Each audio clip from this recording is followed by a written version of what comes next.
जा तुमसे मिला मम्मी भैया गाना गा रहे हैं से ये दुआ होय होय रंग दे। मैंने तो बोल दिया जाता रहा हूँ चिल्ला के सही मारूंगा चाटा बिल्ला बिल्ला तुम यही क्या पढ़ ले मैं बोल देगा। Hello everyone, welcome to my channel brilliant minds. तो आज की इस वीडियो में हम class 10th financial market management का last chapter number 10 ratio analysis को हम क्या करेंगे, पढ़ेंगे। तो ये हमारा लास्ट चैप्टर है एफएमएम का। तो इस चैप्टर को ये थोड़ा सा लेंथी है, मतलब ज़्यादा लेंथी भी नहीं है, कह सकते हैं कि बस 2-3 पन्नों का ही है। तो इसलिए से हम बस 2 पार्ट में डिवाइड करके इस चैप्टर को फिनिश कर देंगे।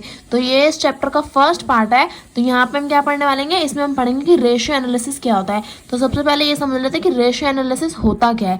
तो यहाँ दे रखा है many statistics data presented in the different financial statement do not reveal the true picture of a financial position of a firm.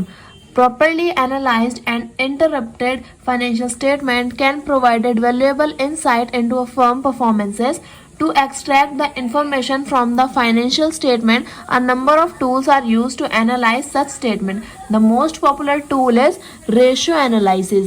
यहाँ पे हमें क्या दे रखा है, यहाँ पे हमें दिया है अगर जब हम क्या बात करते हैं, अगर हम बात करते हैं कि अगर हम किसी कंपनी की फाइनेंशियल स्टेटमेंट को जानना चाहते हैं, है ना, तो सिर्फ हम स्टैटिस्टिक्स जो डाटा आता है और जो डाटा हम पाई चार्ट जो हमारे आता है उनके बेसिस पे तो हमें true picture of financial position तो हम नहीं निकाल सकते ना। अब मैं क्या कहना चाह रही हूँ आपसे, मैं आपसे कहना चाह रही हूँ कि जैसे अगर एक कंपनी है, अब उसके बहुत सारे चार्ट्स आते हैं, जैसे उसकी स्टैटिस्टिक्स में डेटा आता है कि 10%, 20%, 30%, 40%, 45%। तो इस टाइप का जो डेटा आता है ना, उसके बेसिस पे तो हम एक true picture of financial position उस कंपनी की नहीं निकाल सकते, है ना।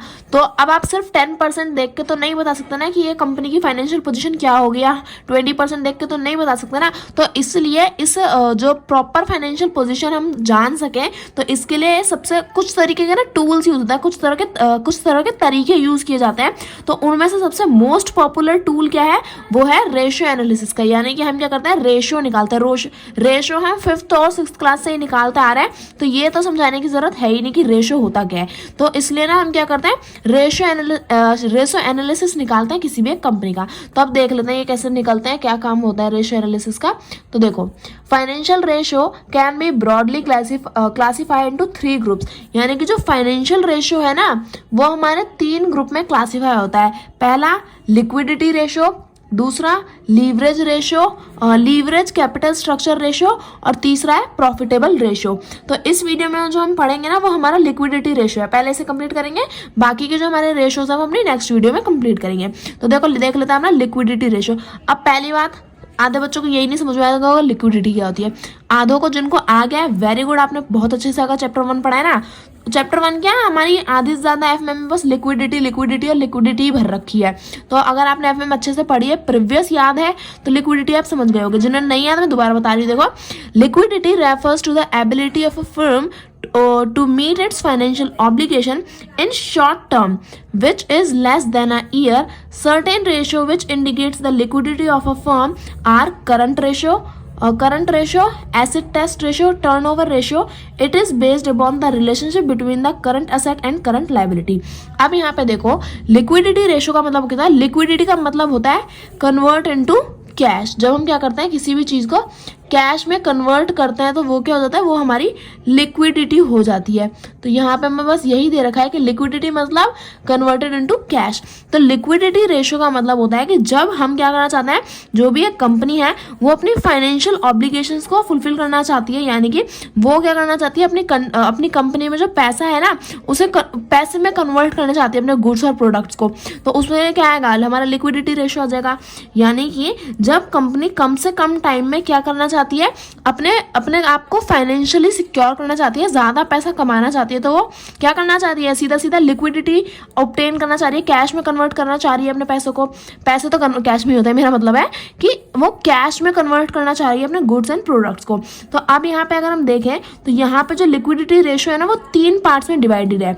कौन कौन से 3 पार्ट है, पहला दे रखा है करंट रेशियो, दूसरा दे रखा है एसेट टेस्ट रेशियो, तीसरा दे रखा है टर्नओवर रेशियो। तो अब ये current ratio, asset test ratio और जो हमारा टर्नओवर रेशियो है, वो हम यहाँ पे नीचे देख लेते हैं। तो पहला क्या दिया है हमें, पहला दिया है करंट रेशियो।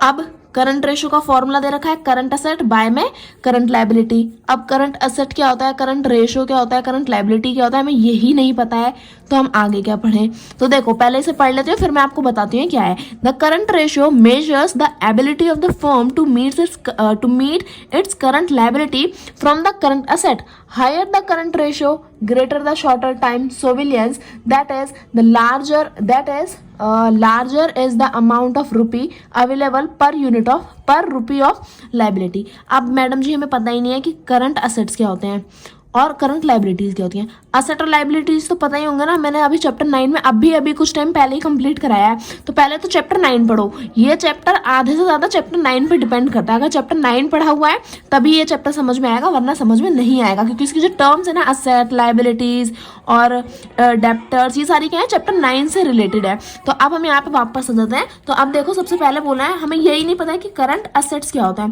तो अब करंट असेट समझने के लिए हमें क्या करना पड़ेगा, यहाँ वो मैं आपको इस कॉपी में अच्छे से समझा देती हूँ। देखो अब हम क्या बात करेंगे करंट असेट्स की। देखो बुक में इसलिए नहीं समझा रही क्योंकि जगह नहीं है, वरना बुक में ही मैं गंद मचा देती। तो चलो कोई बात नहीं, कॉपी में अच्छे से समझाएंगे करंट असेट्स। अब असेट्स तो हमें पता ही है, जो हमारी चीज़ें क्या होती हैं कैश में हम कन्वर्ट कर लेते हैं। तो करंट असेट कैश में बोल रही हूँ मैं, असेट्स क्या होती हैं जो हमें बेनिफिट देती हैं, जो हमारी क्या होती है पूंजी होती है, कैपिटल होती है कंपनी की। असेट्स हमें चैप्टर 9 में मैंने बहुत अच्छे से समझा रखा है ना। तो असेट्स क्या होती है हमारी पूंजी होती है, ये प लिखा है ना पूंजी। तो असेट्स होते हैं जिससे कंपनी को क्या होगा इन फ्यूचर में बेनिफिट होगा। अभी जो उसके पास कैश प्रेजेंट है तो वो सब हमारी एसेट्स में आती हैं। तो अब देखो करंट एसेट, करंट का मतलब तुरंत अभी, तो यहाँ से हम अभी करंट एसेट से हम क्या समझते हैं, कंपनी के पास जो है जो अभी जो असेट्स हैं, अभी जो उसके पास कैश है, अभी जो उसके पास क्या है उसकी पूंजी है जो अभी उसके पास है। ऐसा नहीं कि 2 साल पहले उसके पास 2 करोड़ रुपए थे, 2 साल पहले उसके पास 20 करोड़ रुपए थे, है ना। तो वो नहीं, जो अभी उसके पास कितने हैं, अभी उसके पास कितना असेट है। तो जैसे अगर मैं कहूँ कि आज से 1 साल पहले कंपनी क्या थी, आज से एक साल पहले कंपनी के पास 100 करोड़ रुपए थे, है ना। लेकिन वो आज से 1 साल पहले थे। मैं करंट असेट्स अभी की बात कर रही हूँ, ये 2021 में थे। लेकिन 2022 की बात करूँ तो कंपनी के पास कितने पैसे हैं, कंपनी के पास अभी करंट असेट्स हैं अगर मैं बात करूँ तो समझ लो 105 करोड़, ठीक है। तो ये उसके पास पैसे हैं। तो ये पैसे क्या है, उसके असेट ही तो है, कोई उसका वो थोड़ी है कि ये तो भाई ये तो इसकी उधारी है। नहीं, उधारी नहीं है, असेट है, यानी कि उसके पास क्या है, उसकी पूंजी है। तो देखो अगर हम देखें तो अभी जो कंपनी के पास जो असेट्स हैं उन्हें हम बोलेंगे करंट असेट्स। अब करंट असेट्स समझ में आ गया। अब आ जाता है लाइबिलिटीज पे। लाइबिलिटीज होती है हमारी उधारी। तो करंट लाइबिलिटीज LIABILITIES, ठीक है। तो करंट लाइबिलिटीज क्या हो जाएंगी, जो हमारी उधारी है ना।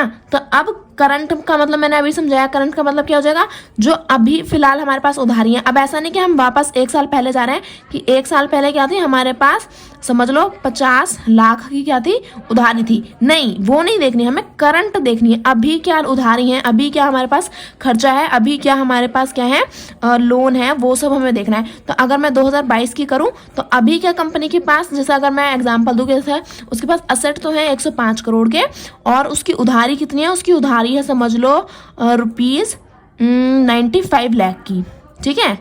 तो अगर उसके पास, तो अब देखो यहाँ पे असेट्स ज्यादा हैं और लाइबिलिटीज कम है। ये सिर्फ अभी एक एग्जांपल है, तो यहाँ पे देख लेते हैं। अब हमें असेट्स भी समझ में आ गए, करंट असेट्स, और करंट लाइबिलिटीज भी समझ में आ गई। तो अब करंट रेशियो समझना क्या हो जाएगा, करंट रेशियो समझना हो जाएगा हमारे लिए एकदम लड्डू। अब देखो करंट रेशियो क्या होता है हमारा, करंट असेट्स अपॉन में करंट लाइबिलिटीज। तो अब अगर हम देखें कि करंट रेशियो निकालने के लिए करंट असेट्स कितने हैं हमारे 105 करोड़ और करंट लाइबिलिटीज क्या है हमारी 95 लाख। अब हम इन्हें कर देंगे डिवाइड और हमारा आंसर आ जाएगा। और अगर इससे भी आसान एग्जांपल दूं तो अगर मैं लेती हूँ, बहुत छोटा एग्जांपल है, ऐसा ये बहुत हाइपोथेटिकल एग्जांपल है, ऐसा होता नहीं है। अगर मैं कहूँ कि एक कंपनी के पास करंट असेट्स हैं 250 रुपए के, है ना, और उसकी उधारी कितनी है, करंट लाइबिलिटी है उस पर 100 रुपए की, तो उसका करंट रेशो क्या आ जाएगा, वो आ जाएगा 2.5, है ना।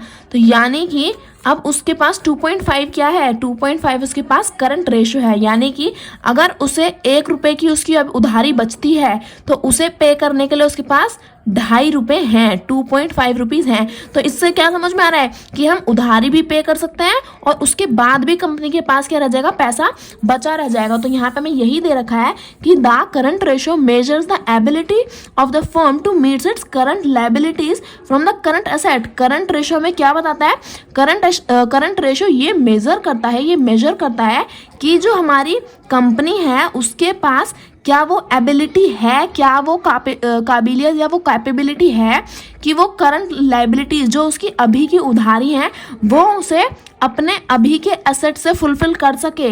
यानी कि अगर उसके पास 1 रुपए की उधारी है तो उसके पास, मैंने भी एग्जांपल में बताया ना कि उसके पास 2.5 रुपए हैं उसे पे करने के लिए। तो यहाँ पे हमें यही दे रखा है कि ये करंट रेशो से हम मेजर कर सकते हैं कि कंपनी की उधारी ज़्यादा है या फिर उसके असेट्स। तो अब जितना ज़्यादा हमारा करंट रेशो होगा ना उतना ही ज़्यादा क्या होगा, ग्रेटर द शॉर्ट टर्म सोविलियंस, यानी कि उतने ही शॉर्ट टर्म में हम क्या कर सकते हैं, अपनी जो लायबिलिटीज़ है उन्हें फुलफिल कर सकते हैं। तो जितना ज़्यादा हमारा करंट रेशो होगा उतना ज़्यादा क्या होगा, कंपनी में बेनिफिट रहेगा। कि देखो हमारा करंट रेशो क्या आता है 2.5, और अगर हम देखें तो 2.5 हमारा करंट रेशो है, यानी कि लायबिलिटीज़ क्या हो जाएंगे, अगर हम 1 रुपया लेके चलें तो उसे पे करने के लिए हमारे पास 2.5 रुपये होंगे, यानी कि हम 1 रुपया इसमें से पे कर सकते हैं। तो अगर हमारी असेट ज़्यादा है और लायबिलिटीज़ कम है तो कंपनी क्या चल रही है, कंपनी चल रही है हमारी प्रॉफिट में, कंपनी हमारी अच्छी चल रही है। तो ये हमारा करंट रेशो आया हो, आपको अच्छे समझ में आएगा, कोई भी डाउट नहीं रहा होगा। अगर बाहर से थोड़ा कुत्ते उत्ते भौंकने की आवाज़ आ रही है तो प्लीज़ थोड़ा इग्नोर कर देना, अभी गली में से थोड़ा बहुत शोर तो आएगा ही, तो प्लीज़ आप समझिएगा। अब सेकंड हमें क्या दिया है, एसिड टेस्ट रेशियो। तो यहाँ पे आप एसिड, यहाँ पे कोई वो नहीं, हाइड्रोक्लोरिक एसिड नहीं डालना हमें, यहाँ पे किसी को जलाना नहीं है। अब हम यहाँ पे हमने सिर्फ नाम दे रखा है एसिड टेस्ट रेशियो, साइंस में नहीं घुसना, ठीक है ना, साइंस आप बहुत करते हो मुझे भी पता है। अभी ज़रा FMM पे ही ध्यान दो। एसिड टेस्ट रेशियो में अब इसका फॉर्मूला क्या है, क्विक असेट्स अपॉन में करंट लायबिलिटीज। मैडम जी देखो एसिड टेस्ट रेशियो समझ नहीं आया, क्विक असेट समझ नहीं आया, करंट लायबिलिटीज अभी पढ़ के आए, ये समझने की जरूरत नहीं है। तो हम क्या समझेंगे, हम करंट असेट समझेंगे, क्विक असेट समझेंगे, तो वो समझ लेते हैं। Quick assets are defined as current assets excluding inventories and prepaid expenses. The asset test ratio is a measurement of firm ability to convert its current assets quickly into cash to meet its current liabilities. Generally speaking, 1:1 ratio is considered to be a satisfactory. अब यहाँ पे देखो quick assets क्या होते हैं, quick assets हमारे वो assets होते हैं जिसमें हम क्या करते हैं, करंट असेट्स में से एक्सक्लूड मतलब हटा देना, माइनस कर देना।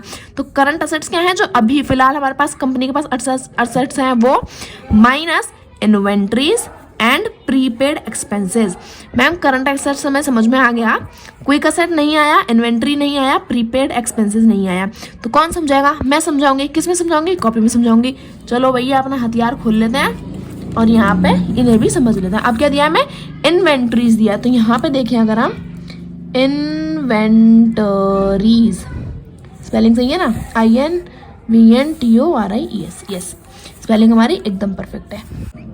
अब अगर हम इन्वेंट्रीज की बात करें तो इन्वेंट्रीज, अगर देखो थोड़ा लेंदी हो रहा है ना, अगर मेरा लेक्चर थोड़ा लेंदी हो रहा है तो कोई बात नहीं, आप क्या करना, देखो मैं आपको बेसिक टर्म समझा रही हूँ ताकि आपको इन फ्यूचर कोई परेशानी ना हो। तो इसलिए अगर थोड़ा सा लेक्चर लेंदी भी हो जाता है तो ज़्यादा चिंता मत करे करो कि इतना लेंदी है, क्या पढ़ेंगे कि हमारा टाइम वेस्ट होगा। टाइम वेस्ट नहीं होगा, एकदम मेन पॉइंट बताऊंगी, काम की चीज़ बताऊंगी और बहुत ज़्यादा बेनिफिशियल रहेगा आपके लिए, वही सारी चीज़ें बताऊंगी।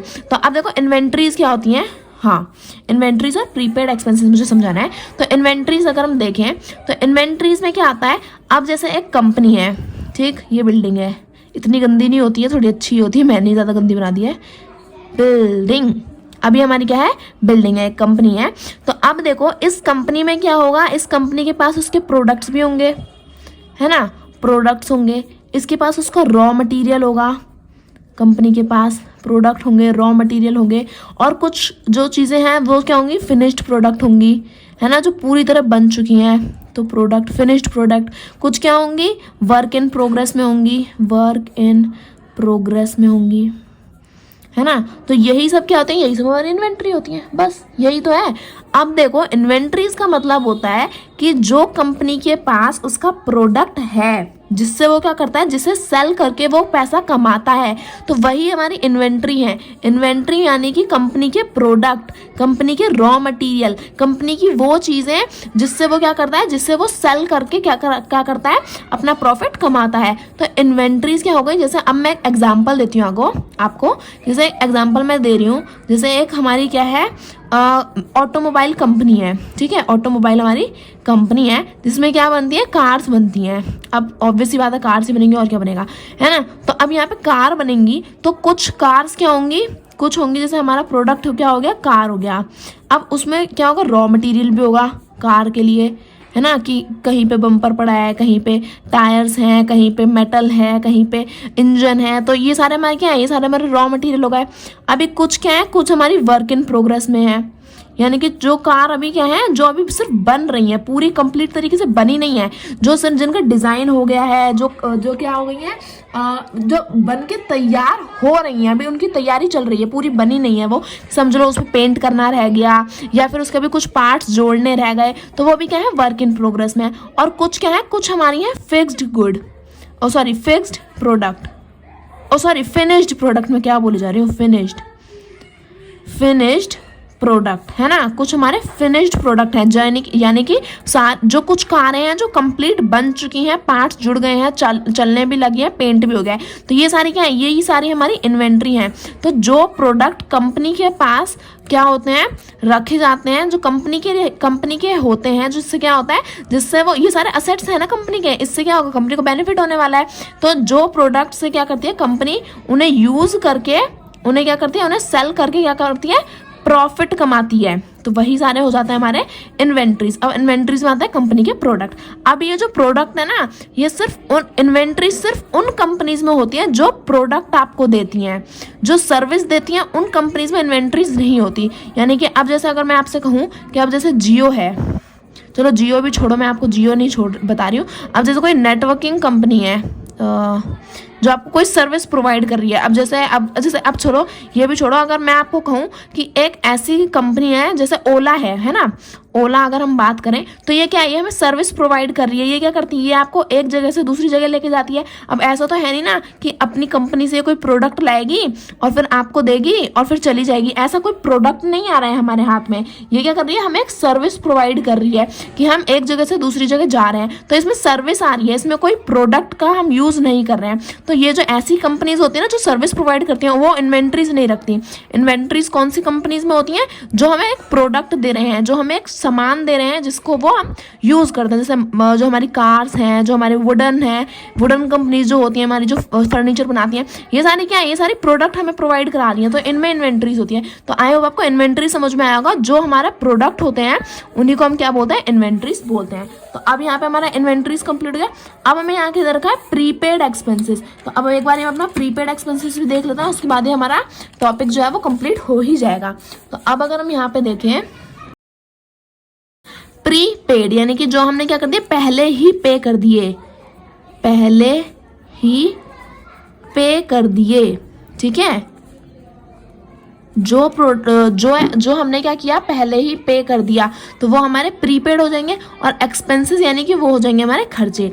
अब जैसे मैं अगर आपसे कहूँ कि प्रीपेड एक्सपेंसेस का अगर मैं आपको एग्जांपल देती हूँ तो वो क्या हो जाएगा, जैसे कि इसमें हमारा आ जाएगा, जैसे मैं आपसे कहती हूँ कि जैसे हम मोबाइल रिचार्ज करते हैं, तो मोबाइल रिचार्ज करते हैं तो हमारे पास ऑप्शन आता है ना प्रीपेड और पोस्टपेड। तो उसमें हम क्या करते हैं, प्रीपेड करते हैं। प्रीपेड यानी कि उसका क्या मतलब क्या होता है कि जब हम प्रीपेड करते हैं तो उसका मतलब होता है कि पहले हमारे क्या होंगे, जो पैसे हैं वो कट हो जाएंगे, उसके बाद हमें क्या है, हमारा फोन रिचार्ज होगा। ऐसा तो होगा नहीं कि पहले फोन रिचार्ज होगा उसके बाद हमारे पैसे कटेंगे, नहीं, ऐसा नहीं होता। जब हम मोबाइल रिचार्ज करते हैं उसमें क्या होता है, पहले हमारा खर्चा होता है, खर्चा यानी कि एक्सपेंसेस, पहले हमारे क्या होता है, पैसे खर्च होते हैं जो हम पहले पे करते हैं। तो प्रीपेड एक्सपेंसेस यानी कि हमने पहले खर्च किया, उसके बाद हमें क्या मिली, सर्विस मिली, है ना। तो यही हमारे प्रीपेड एक्सपेंसेस होते हैं। जैसे कि अब एक कंपनी है तो अब वो कंपनी को रॉ मटेरियल चाहिए, अगर मैं बात करूँ, अगर वो कंपनी रॉ मटेरियल लेना चाहती है, तो अगर थोड़ी सी राइटिंग रफ हो रही है समझ लेना आप। तो देखो, अगर वो कंपनी को रॉ मटेरियल चाहिए तो ऐसा तो होगा नहीं कि पहले दूसरी कंपनी वाला उसे रॉ मटेरियल देगा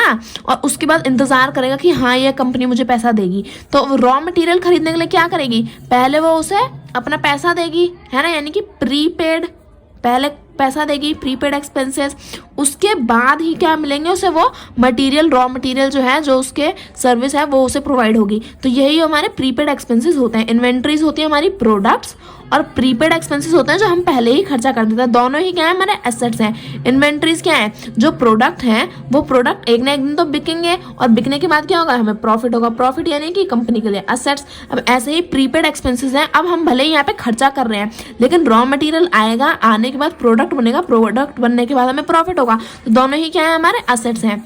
तो एक मिनट बस, तो यहाँ पे अगर हम देखें तो एसिड टेस्ट रेशियो में आई होप आपको इन्वेंट्री और प्रीपेड रेशियो जो है वो, प्रीपेड एक्सपेंसेस जो है वो दोनों समझ में आ गए होंगे। तो अब अगर हम देखें तो क्विक असेट में क्या आ जाएंगे, क्विक असेट में आ जाएगा जो हमारे करंट असेट्स हैं, यानी कि जो हमारे अभी हमारे पास असेट्स हैं उसमें से अगर हम माइनस कर दें इन्वेंट्रीज, और इन्वेंट्रीज हमारा ऐसा नहीं है कि हमारे पास चार टेबल हैं, सॉरी चार, जिस मैंने ऑटोमोबाइल का एग्जांपल दिया था, तो मैं ऐसे नहीं कहूंगी कि इन्वेंट्री में 4 मेरी फिनिश्ड गुड है, 4 मेरी फिनिश्ड कार हैं जो कंप्लीट हो गई हैं, और 8 मेरी जो है वो वर्क इन प्रोग्रेस में है, और 10 का जो है वो रॉ मटेरियल आ गया। नहीं, ऐसे नहीं कैलकुलेट करेंगे। क्या करेंगे, पैसों में कैलकुलेट करेंगे, मनी में कैलकुलेट करेंगे कि अगर मैं कार बना रही हूँ तो अगर वो 4 कार फिनिश्ड गुड में है, यानी कि वो कंप्लीट हो गई है, तो अगर मैं एक की प्राइस 10 लाख रख रही हूँ तो 40 लाख तो मेरे पास फिनिश्ड गुड में हो गई, है ना। और अगर मैं क्या कह रही हूँ कि 8 क्या है, वर्क इन प्रोग्रेस में है, तो वो भी 10 लाख की बिकेंगी आगे जाके, तो 80 लाख वो हो गई।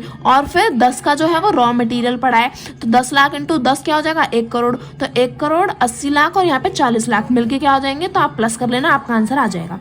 तो अब यहाँ पे देखो कि करंट असेट्स, अगर मैं यहाँ पे एग्जांपल दूं कि कंपनी के जो करंट असेट्स हैं, कि अगर मैं कहूँ कि वो 100 रुपए हैं, बस बहुत छोटा एग्जांपल दे रही हूँ ताकि आप समझ सको, है ना।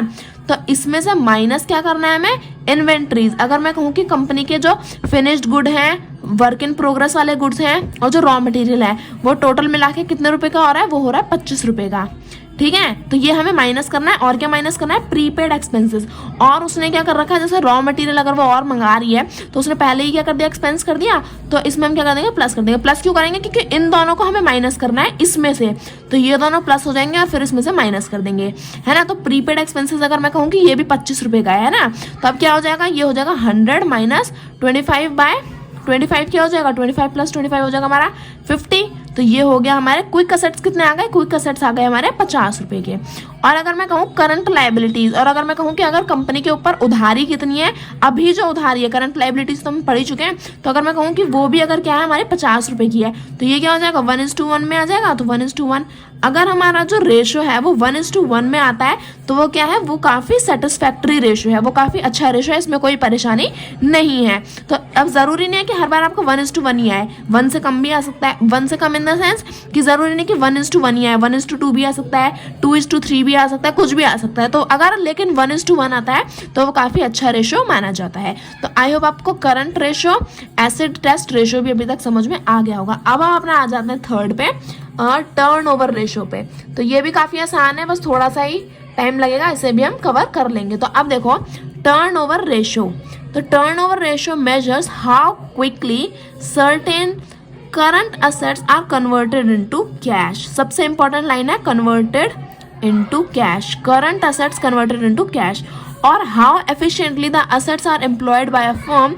The important turnover ratios are inventory turnover ratio, debtors turnover ratio, average collection period, fixed asset turnover and total assured turnover. ये हमें टाइप्स दे रखे हैं कि टर्नओवर रेशियो के कौन कौन से टाइप होते हैं, कौन कौन से सब पार्ट है। तो ये अभी बाद में पढ़ेंगे, पहले ऊपर समझ लेते हैं। टर्नओवर रेशियो का सिंपल मीनिंग है, अगर मैं सीधा सीधा बताऊं, कि कितनी जल्दी कोई भी कंपनी जो है, वो कंपनी कितनी जल्दी अपने करंट असेट्स को, ठीक है, अपने करंट असेट्स को कितनी जल्दी कैश में कन्वर्ट कर सकती है। यहाँ पे क्विकली ऐसे ही बेकार में नहीं दिया, यहाँ पे बताया है कि अब देखो एक ना एक दिन तो वो गुड्स बिकेंगे ही बिकेंगे, है ना। तो एक ना एक दिन तो वो कैश में कन्वर्ट होगा ही होगा, लेकिन अब वो एक ना एक दिन ऐसा थोड़ी ना कि आज बनाया और 50 साल बाद बिक रहे हैं, ऐसा नहीं। आज बनाया और कितनी जल्दी हमारा जो वो करंट असेट्स है, जो हमारा प्रोडक्ट है, वो कितनी जल्दी कैश में कन्वर्ट हुआ, तो वो आता है हमारा टर्नओवर रेशियो के अंदर, है ना।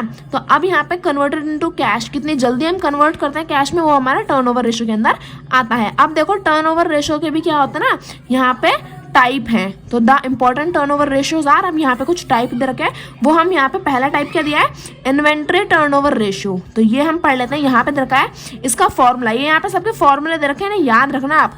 तो इन्वेंट्री टर्नओवर रेशियो कैसे निकालते हैं, cost of good sold and average inventory. अब इन्वेंट्री तो मैंने आपको समझा ही दिया है, फिर भी दोबारा बता रही हूँ। इन्वेंट्री क्या होती है, इन्वेंट्री होता है हमारे प्रोडक्ट, जो कंपनी में प्रोडक्ट बनते हैं उसी में इन्वेंट्री होती है।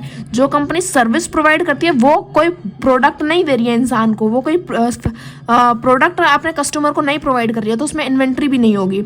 लेकिन जो कंपनी प्रोडक्ट देती है उसी में इन्वेंट्री आती है। तो इन्वेंट्री टर्नओवर रेशियो होती है cost of good sold upon में एवरेज टर्नओवर, एवरेज इन्वेंट्री। तो अब अगर हम यहाँ पे से पढ़ें तो यहाँ पे क्या दे रखा है, देखो यहाँ पे अगर हम पढ़ें कि कॉस्ट ऑफ गुड्स सोल्ड, यानी कि जो हमारे गुड्स यानी कि हमारे प्रोडक्ट्स, तो इन्वेंट्री तो हमारे प्रोडक्ट्स में ही आती है।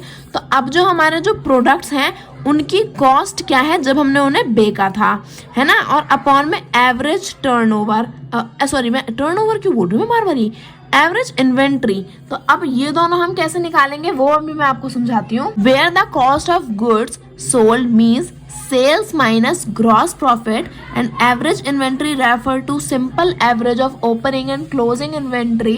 The inventory turnover ratio tell the efficiency of inventory management. Higher the ratio, more the efficient of inventory management.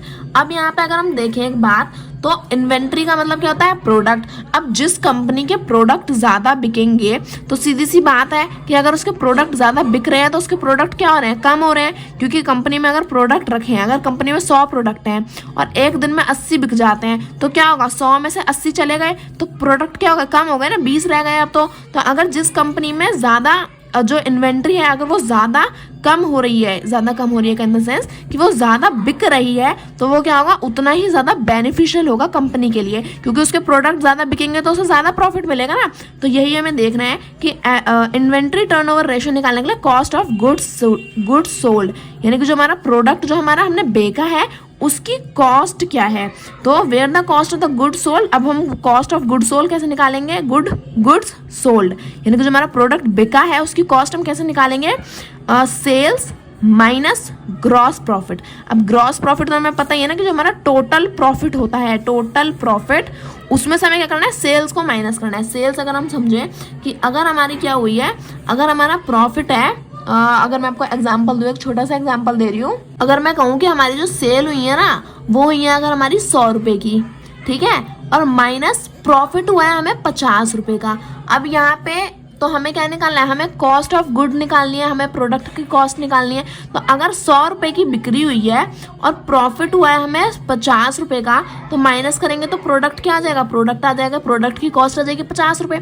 सीधी सी बात है, अगर हमारा प्रोडक्ट 50 रुपए का है और उस पर हम 50 रुपए की क्या कर रहे हैं, प्रॉफिट कमा रहे हैं, तो हमारी सेल्स कितने को, इससे बेका तो हमने उसे 100 रुपए में, लेकिन जो कॉस्ट ऑफ जो एक्चुअल प्राइस थी वो 50 रुपए की थी। अगर आप एक टी शर्ट खरीदते हो, है ना, अगर आप वो 500 रुपए की खरीदी, तो भले ही वो आपने 500 रुपए की खरीदी, लेकिन जिसने आपको बेची थी वो इतना भला नहीं है कि वो 500 में लाया और 500 में आपको दे दी।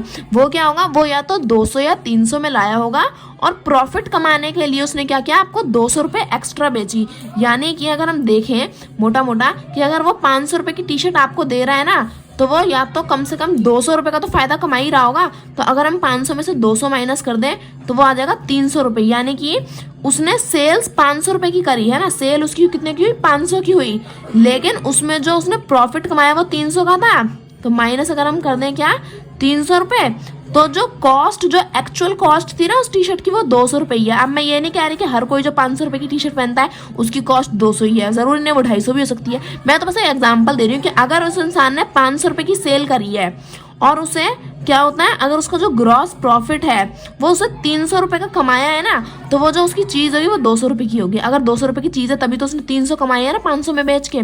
तो वो चीज़ हमें यहाँ दे रखी है कि अगर जो सेल्स है उसमें से हम माइनस कर दें ग्रॉस प्रॉफिट। अगर हमारी सेल 100 रुपये की हुई है और 50 रुपये का हमारा प्रॉफिट हुआ है, तो हमारा कॉस्ट ऑफ गुड क्या आ गई, हमारे जो प्रोडक्ट की प्राइस है वो आ गई 50 रुपये। और एवरेज इन्वेंट्री रेफर्स टू, ये सिंपल लिखा है, average inventory refers to simple average of opening and close inventory.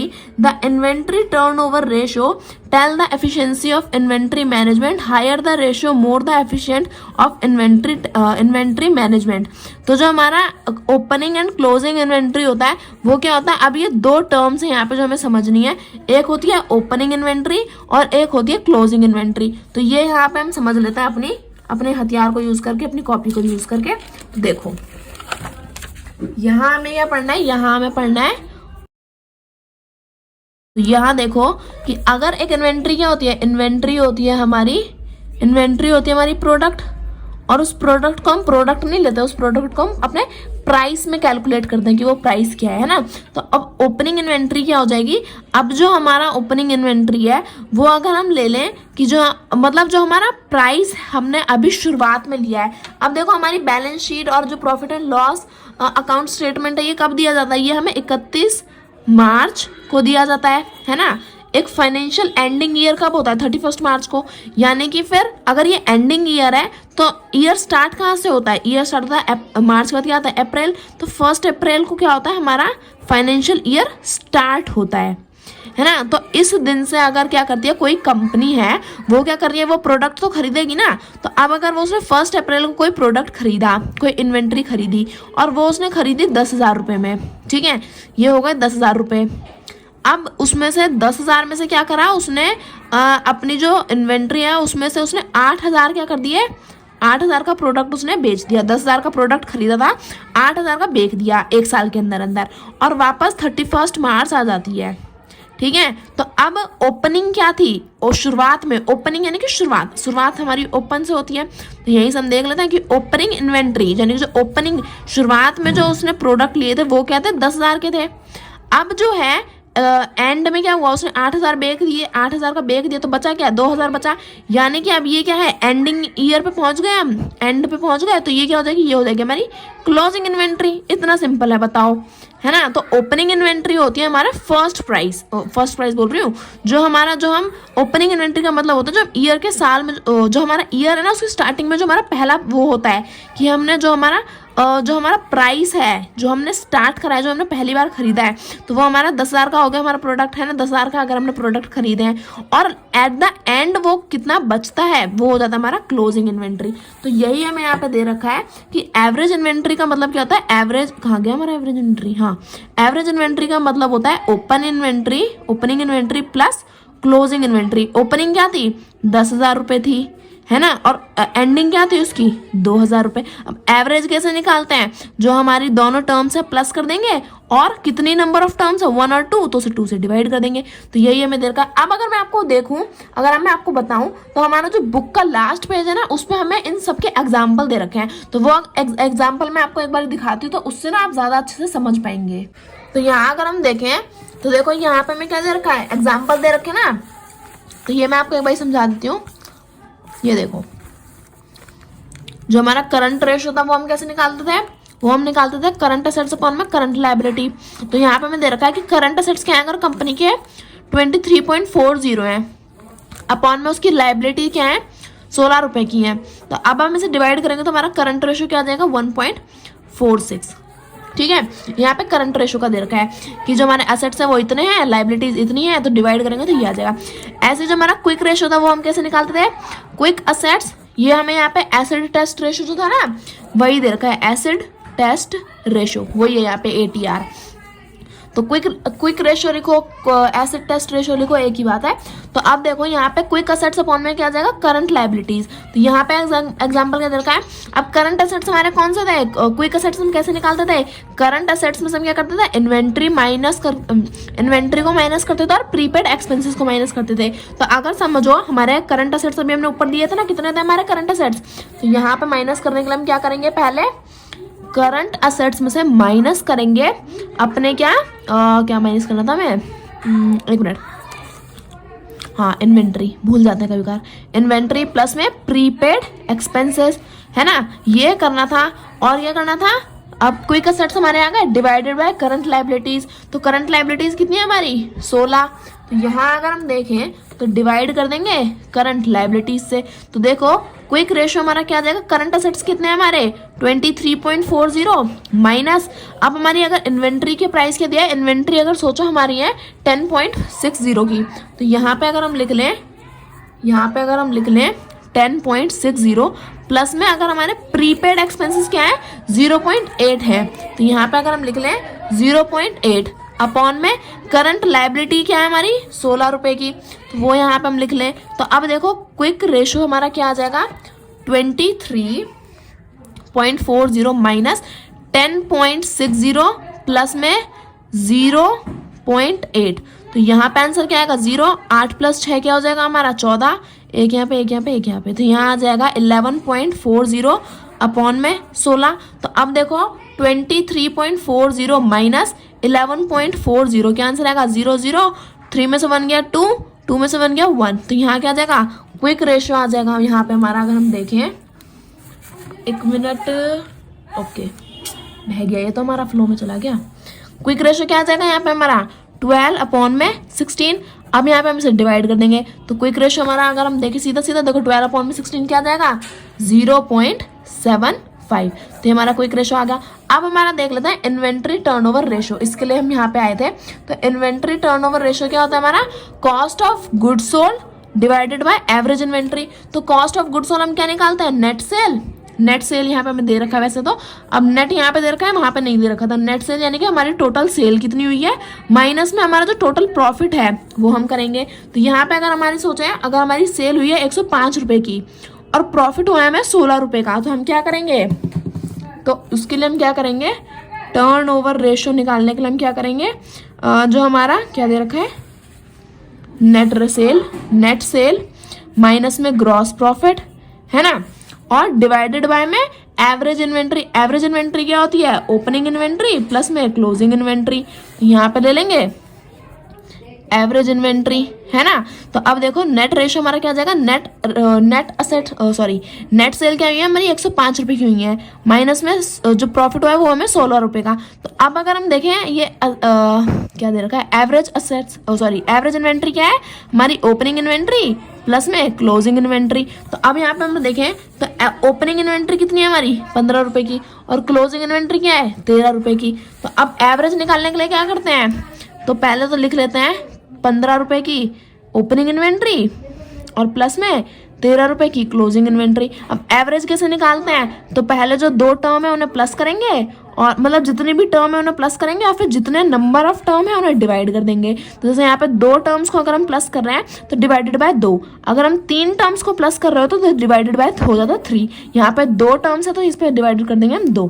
तो यहाँ पे देखो TR क्या आ जाएगा हमारा टर्नओवर रेशियो 105 माइनस 16। तो 105 माइनस 16 करेंगे तो ये हो जाएगा हमारा 9, 15 में से 6 गए क्या बचेगा 9, और 9 में से 1 गया क्या बचेगा 89। तो यहाँ आ जाएगा 89 बाय में 15 प्लस में 13 करें अगर हम तो क्या आएगा 8 और 2 28, 28 डिवाइडेड बाय 2 क्या हो जाएगा 1 और 14। तो TR आ जाएगा हमारा 89 बाय में 14। अब देखो 89 बाय 14 डिवाइड करेंगे 6.39 है कि 6 है 6.36। तो ये आ गया हमारा टर्नओवर रेशियो। तो इस तरह से हम क्या करते हैं अपने रेशियोज को निकाल लेते हैं। यहाँ पे हमें काफी छोटे नंबर्स दे रखे हैं, ऐसा ये इतने छोटे नहीं होते, ये करोड़ों में होते हैं। तो ऐसे ही बस हम ऐसे क्या कर सकते हैं, ऐसे करके हम अपने रेशियोज निकाल सकते हैं। मैं बस आपको समझाने के लिए यहाँ पे एग्जाम्पल दे रखे हैं ना लास्ट पेज पे, तो वो मैं आपको समझाने के लिए यहाँ पे दिखा रही थी। अब हम वापस अपने टॉपिक पे चलते हैं। तो आई होप आपको यहाँ अभी तक इन्वेंट्री टर्नओवर रेशियो तक समझ में आया होगा कि पहले हम क्या करते हैं, जो हमारे गुड्स हैं जो हमने बेचे हैं उसकी कॉस्ट क्या है, और फिर एवरेज इन्वेंट्री से क्या करते हैं उसे डिवाइड करके हम अपना ITR रेशियो भी निकाल सकते हैं। तो अभी जो हमारा इन्वेंट्री टर्नओवर रेशियो तक है वहां तक कंप्लीट हो गया। तो आज की वीडियो में बस इतना ही। आई होप आपको जो है सारे टॉपिक अच्छे से समझ में आए होंगे।